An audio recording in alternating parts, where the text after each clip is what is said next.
Hello guys, welcome back to my channel earth mom reaction. मैं हूं ज्योति और welcome है आप सभी का मेरे चैनल में। बहुत ही मज़ेदार अपडेट और वीडियो लेके गाइस मैं आई हूं, इसीलिए बिना स्किप करे हुए पूरा वीडियो आप लोग ज़रूर देखना। चैनल में नए हैं तो इस चैनल को सब्सक्राइब कर दीजिए, क्योंकि रिएक्शन वीडियोज़ तो अभी आनी बहुत सारी बाकी हैं, राइट। तो उसके लिए आपको सब्सक्राइब भी करना पड़ेगा और सब्सक्राइब करने के साथ साथ बेल का नोटिफिकेशन भी ऑन करना पड़ेगा, ताकि मैं जब भी कोई वीडियो डालूँ आप तक उसका नोटिफिकेशन सबसे पहले पहुंच जाए। ठीक है, तो वीडियो को शुरू करते हैं। अंत तक आप लोगों को वीडियो को ज़रूर देखना है, क्योंकि धोती खुल रही है रे बाबा, धोती। तो गाइज एक और धमाकेदार अपडेट के साथ मैदान में उतर पड़ी हैं। अभी तो हाफ उतरी हैं मैदान में, वो है नन अदर देन गुड़िया बहन। तो माताजी, झूठ का नकाब आपका भी उतरने वाला है। हाँ, बच्चों को लाती हूँ, पढ़ाती हूँ, खिलाती हूँ, पिलाती हूँ, शादी करवाती हूँ। धोती बचाओ माताजी, धोती। क्योंकि अगर मैदान में रिश्तेदार आ गए ना माताजी, तो सबसे ज़्यादा दिक्कत तो आपको ही होने वाली है। तो धमकी देनी महंगी पड़ गई ना। इसीलिए बोलते हैं कि कभी भी इंसान का डर ख़त्म मत करो। जिस दिन उसका डर ख़त्म हो जाता है ना, तो फिर वो भी यही कहता है कि अरे तेल लेने गया सम्मान। तो गाइज़, गुड़िया बहन ने वापस से एक पोस्ट फेसबुक पे शेयर किया है, जिस पोस्ट में उन्होंने दबे शब्दों में, वैसे समझदार के लिए तो इशारा काफ़ी है, क्योंकि जब भी कोई चोर होता है ना, उसकी चोरी का अगर कहीं ज़रा भी जिक्र होता है तो चोर को सबसे पहले पता चल जाता है कि अरे ये चोरी तो मैंने की है। इसीलिए वो हड़बड़ाने लगता है, काँपने लगता है, घबराने लगता है। तो कम्युनिटी कुछ इस तरीके से है, वो है उधर शायद डर इस बात का है कि मैं YouTube पे आकर अपने बचपन की वो सच्चाई ना बता दूं, जिसे मैंने सालों तक चुपचाप रहकर सहा है। ओ, इस बात का डर है। मतलब कि आप सब लोगों को अगर नहीं पता होगा, वैसे तो काफ़ी लोगों को, आप लोगों को पता ही है, क्योंकि मुझे भी कमेंट्स के ज़रिए ही पता चला कि ये जो गुड़िया बहन है ना, इन्होंने भी अपना बचपन माताजी के साथ, माताजी के टीवान वाले फलाटों में ही गुजारा है। तो अगर ये वही बात कर रही हैं कि बचपन की सच्चाई, इसका मतलब इनके बचपन में इनके साथ ऐसा क्या हुआ जो अभी तक इन्होंने कभी बताया ही नहीं किसी को, और अभी तक वो इनके दिल में सालों तक दबा हुआ है। तो डर इस बात का है माताजी, लड़ाका जीजी, डर इस बात का है कि अगर YouTube पे ये आ गई और आप लोगों की पोल पट्टियाँ खोल दी, वो काली सच्चाई। अभी तक तो हमने इन लोगों के कर्मकांड सिर्फ कहानियों के तौर पे, काल्पनिक कथाओं के तौर पे ही सुने थे, लेकिन अगर कोई एक्चुअली में विक्टिम सामने आ जाए, जिनके साथ सच में इन लोगों ने प्रताड़ना करी है, जिनको सच में इन लोगों ने इतना दर्द दिया है कि आज इस उम्र में भी उसको अपनी बचपन की चीज़ें हॉन्ट करती हैं, क्योंकि ये पोस्ट लगाते हुए एक टूटा हुआ दिल और आंख में आंसू हैं। दैट मीन्स कि अगर गुड़िया बहन के साथ बचपन में कुछ भी हुआ है, जिसका दर्द आज तक उनके सीने में है और आज तक उन्हें उसकी तकलीफ़ है, तो माता जी ने ऐसा क्या किया है गाइस, जानना नहीं चाहेंगे क्या आप लोग? चलिए आगे भी बढ़ते हैं। आगे उन्होंने पोस्ट में लिखा है, माँ विंध्यवासिनी के दर्शन करके मन को बहुत शांति और प्रसन्नता मिली। माँ के दरबार से लौटने के बाद मन में बस यही आया, अगर मेरे साथ कुछ गलत हुआ है तो अब डर कर नहीं, पूरे सम्मान और हिम्मत के साथ अपनी बात रखनी चाहिए। ये हुई ना बात। अक्सर लोग डर के मारे, बदनामी के डर से, कभी फैमिली के प्रेशर में, हमेशा ना उनके साथ जो गलत होता है ना उसको दबा देते हैं, भूलने की कोशिश करते हैं। लेकिन बचपन में जब एक इंसान के साथ कुछ गुजरी होती है ना, तो वो चीज़ें ना उसको ज़िंदगी भर हॉन्ट करती है। उसका रीज़न ये होता है कि वो अपनी बात बता नहीं पाता, किसी के साथ शेयर नहीं कर पाता, और अंदर ही अंदर इन चीज़ों से घुटता रहता है। तो शायद माता जी को ये लगा होगा कि जिस तरीके से बचपन में एक मासूम बच्ची को न जाने इन्होंने किस तरीके से परेशान किया होगा, आज भी उसको धमका के, उसके ससुराल में फ़ोन करवा के, या उसकी बदनामी का धमकी देके आज भी उस मासूम बच्ची का मुंह उसी तरीके से बंद करवा देंगी जैसे इन्होंने सालों पहले एक बच्ची का मुंह बंद कराया था। तो मैं बस यही बोलूँगी, जब एक औरत खुद माँ बन जाती है ना, तो उसको अपने बच्चों की रक्षा के लिए पहले अपनी खुद की वो सारे डर निकालने पड़ते हैं, क्योंकि दुनिया बहुत बुरी है। क्योंकि अगर आज अपने साथ बीती हुई मुंह के अंदर बैठ के एक माँ चुप हो गई ना, तो फिर अपने बच्चों के लिए कभी खड़ी नहीं हो पाएगी, फिर अपने बच्चों के लिए कभी आवाज़ नहीं उठा पाएगी। और ऐसे अहरे गहरे नत्थु खैरे लोग आके डराएंगे, धमकाएंगे और उसके बाद अपने डॉलर छापेंगे, इज़्ज़त की धज्जियाँ उड़ा के उन्हीं पे अपनी कमाई भी करेंगे, राइट। तो माता के दर्शन करने ये गई हैं और वहीं पर दर्शन करते करते माता का आशीर्वाद मानिए या एक अदृश्य शक्ति मानिए या फिर जनता का प्यार मानिए, उनका विश्वास मानिए कि बोलते हैं ना कि पाप का अंत तो निश्चित है, वो होना ही होना है। और इस साल तो हर पापी का अंत होना ही होना है ना। तो उन्हें शायद वहाँ से एक पावर मिली है, एक शक्ति मिली है, जिसके बाद उन्होंने ये फ़ैसला लिया है कि अब मुझे अपने सम्मान के लिए चीज़ें यहाँ पे बतानी पड़ेंगी बिना डरे हुए, ठीक है। आप सबके प्यार और लगातार आग्रह ने भी मुझे सोचने पे मजबूर किया है। शायद अब अपनी बात YouTube पर आप सबके सामने रखने का समय आ गया है। ऑफ कोर्स जनता सुनना चाहती है और जनता हर उस इंसान के साथ है जिसके साथ गलत हुआ है। जनता कभी भेदभाव नहीं करती, जनता कभी ये सोच के एक पक्ष की तरफ नहीं रहती कि इस इंसान के ज़्यादा सब्सक्राइबर है या इस इंसान की ज़्यादा अच्छी फेस वैल्यू है। कभी कभी तमाम फेमस चेहरों को भी ना मुंह की खानी पड़ती है और रातों रात जनता उनको ना अर्श से फर्श तक ले आती है। अगर जनता फर्श से अर्श तक पहुंचा सकती है ना, तो रातों रात अर्श से फर्श तक भी ला सकती है, ठीक है। तो आप सब लोगों ने बहुत मोटिवेशन दिए गाइस इन्हें, जिसके बाद इन्होंने ये फ़ैसला लिया है कि वो यूट्यूब पे आके अपनी जर्नी जो उनके साथ बीती है, आप बीती अपनी जो बचपन में उनके साथ हुआ है, वो सारी चीज़ें रखेंगी यूट्यूब पे। अगर आप मेरी पूरी बात सुनना चाहते हैं तो कमेंट में यस लिखिए। तो गाइज़, अगर आप भी गुड़िया बहन की जर्नी जो उनके साथ बचपन में घटित हुआ है, अगर आप लोग भी चाहते हैं कि इस फैमिली का नकाब उतर जाए।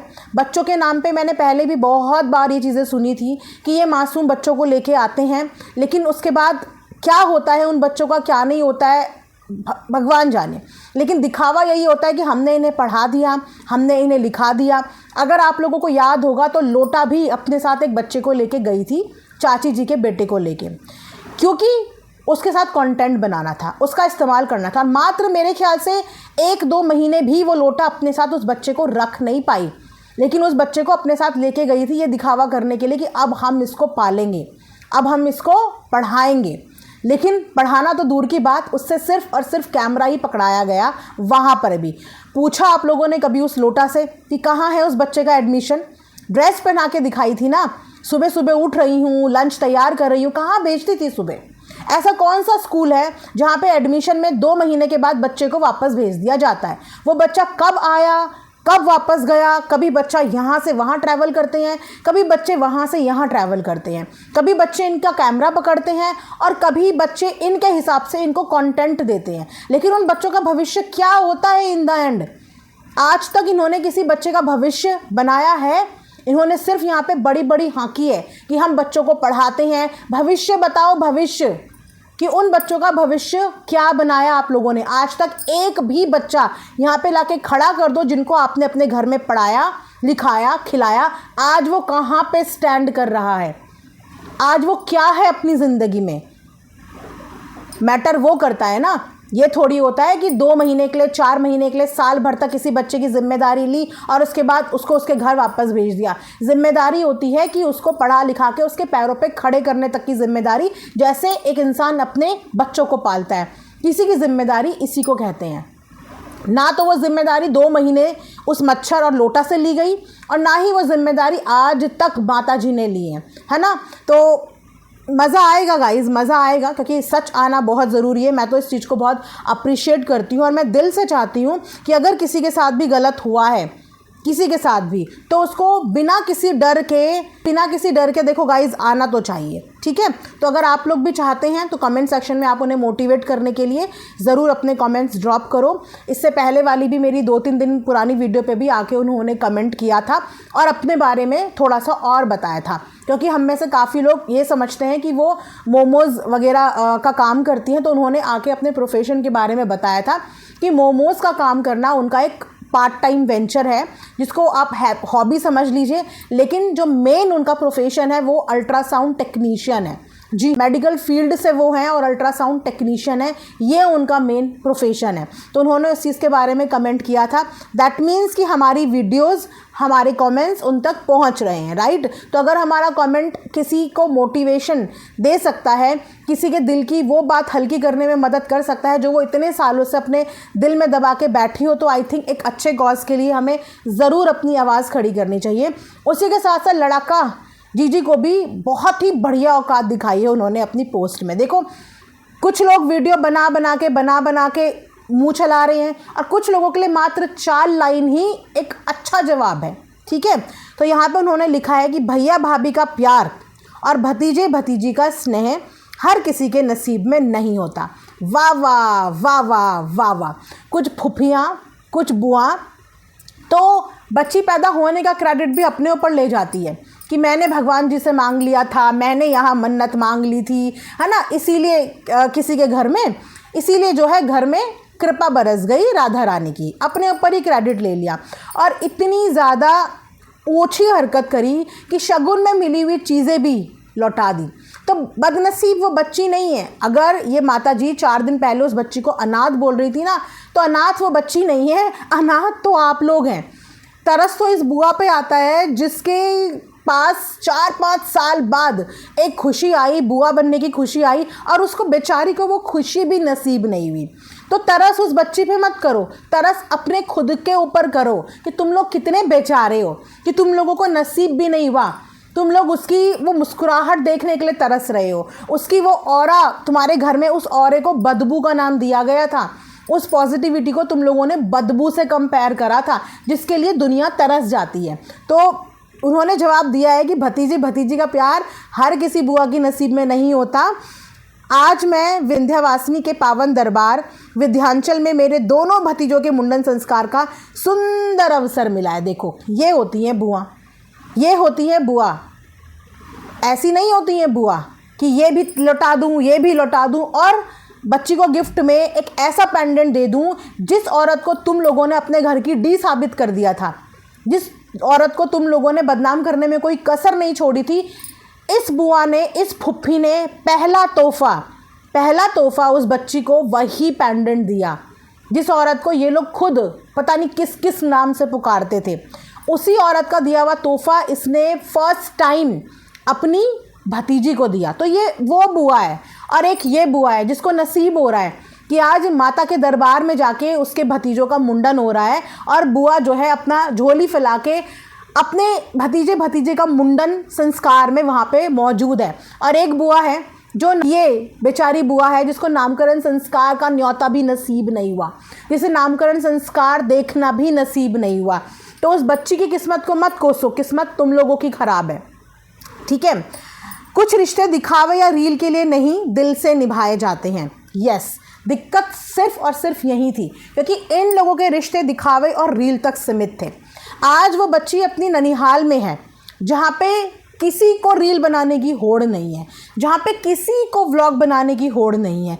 वो लोग उस पल को एंजॉय कर रहे हैं और बच्चे के चेहरे पे मुस्कुराहट देख रहे हो, पॉजिटिविटी देख रहे हो कि कितनी खुश और कितनी पॉजिटिव है। क्योंकि बच्चा भी ऑरा पहचानता है भाई, भगवान का दिया हुआ तोहफा होता है, उसको सब समझ में आता है। भले ही वो बोल नहीं पाता लेकिन उसको पॉजिटिव एनर्जी और नेगेटिव एनर्जी, आप हमेशा ध्यान देना कि बच्चे अक्सर बेमतलब में रोते हैं और हम लोग सोचते हैं कि बच्चे ऐसे क्यों रो रहे हैं, क्योंकि वो पॉजिटिविटी और नेगेटिविटी फील कर पाते हैं।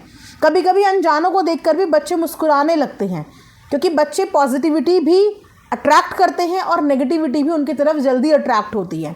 वो दोनों ही सिचुएशन समझ पाते हैं। आज उसका चेहरा आप लोगों को बताएगा कि वो कितनी खुश है वहाँ पे। वो परिवार के चेहरे देख के आप लोगों को पता चलेगा कि वो लोग कितने खुश हैं। और जब इनके घर में वो बच्ची आई थी तो इन लोगों के थोबड़ों पे 12 बज रहे थे गाइज। इन लोगों ने मनुष्यत फैला दी थी। किसी एक ने भी चीज़ों को ठीक करने की कोशिश नहीं करी। किसी एक ने भी उस बच्ची की खुशी का सोचा ही नहीं। किसी एक ने भी नहीं सोचा। तो देखो, अब खुद के रिश्तेदार मुंह पे तमाचा मार रहे हैं, भिगो भिगो के, बेइज्जती का तमाचा। क्योंकि वो प्राउड बुआ हैं, उनके पास प्राउड रिश्ते हैं, उनके पास भाई हैं, उनके पास भाई के बच्चे हैं और प्राउडली वो एक बुआ होने की भूमिका निभा रहे हैं सालों साल तक। उनके भाई आके अपनी बहनों की बेइज्जती नहीं कर रहे क्योंकि उन बहनों ने इज्जत कमाई, उन बहनों ने वो प्यार कमाया। तो बोलना बहुत आसान होता है कि भाई ने बहन की इज्जत कर दी, भाई ने बहन की इज्जत उछाल दी या बहन ने भाई की उछाल दी। इज्जत और जगह खुद बनानी और खुद कमानी पड़ती है। छोटों के मुंह कितने खुलने हैं कितने नहीं खुलने हैं वो अपने ऊपर भी कुछ डिपेंड होता है, वो अपने ऊपर भी होता है। लेकिन जब आप सामने से छोटों के साथ कंपटीशन करने बैठ जाओ, अंडा दूध के लिए एक डॉग से जेलस होने लग जाओ, एक डॉग के साथ भी तुम कंपटीशन में उतर आओ, एक बेजुबान जानवर के साथ भी तुम कंपटीशन करो, तो कल को तो अगर वो छोटी सी बच्ची थोड़ी और बड़ी हो जाती तो वही इस बुआ का कंपटीशन हो जाती कि अगर उसके लिए ये लाए हो तो भाई मेरे बच्चों को कैसे पीछे छोड़ दिया, मेरे बच्चों के लिए क्यों नहीं लाए। और उसी दिन मेरी नज़रों से ये लड़ाका गिर चुकी थी गाइज, जिस दिन इसने पहला तोहफा वो पेंडेंट उस बच्ची को दिया और ऑडियंस यहाँ से बोलती रह गई और ये गायब हो गई। आज तक इसने उस बात का जवाब नहीं दिया कि अगर इसको अपनी भतीजी को देना ही था, जिस भतीजी को इसके हिसाब से इसने भगवान से मांगा था, तो इसने उसे कोई भी सुच्ची चीज़ क्यों नहीं दी, ताज़ी नई खरीदी हुई चीज़ क्यों नहीं दी। अगर मैं बोलूँ कि नहीं थी औकात सोना देने की तो कुछ चांदी दे देती, कुछ शगुन में कुछ भी देती, लेकिन एक ऐसे इंसान का तोहफा दिया जो पहले तेरी बेटी को मिला, फिर तूने वहाँ से यहाँ पे अपनी भतीजी को दे दिया। उसी दिन इस बुआ का प्यार दिख गया था, उसी दिन दिख गया था कि ये उसको क्या समझ रही है, ये क्या समझ रही है उसको, कि अपनी तरफ से नेगेटिविटी भगाऊं और उसकी तरफ मैं वो सारी नेगेटिविटी डालूं।